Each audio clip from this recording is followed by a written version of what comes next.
அந்த இதில் வந்து நம்ம அவங்கள அந்த அமைப்பை அந்த ஆட்சியை காப்பாற்றிடுவோம் வாக்களிச்சு அப்படின்னு எல்லாம் சொல்லியிருக்காரு.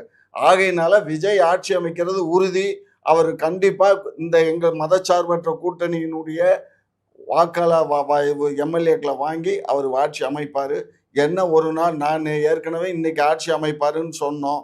இதுக்கு இடையில ஒருத்தர் புருடா விட்டுட்டாரு.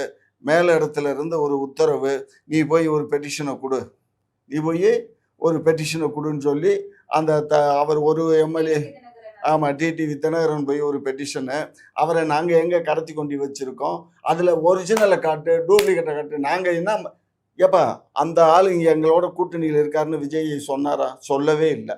எங்களுக்கு ஆதரவு கொடுக்குறாருன்னு சொன்னாரா? இல்லை, சொல்லவே இல்லை. அதுக்கப்புறம் எப்படி அது ஜெராக்ஸ் காப்பியை கொண்டு போய் காட்டுறாரு? ஒரிஜினலை காட்ட சொல்லுங்க.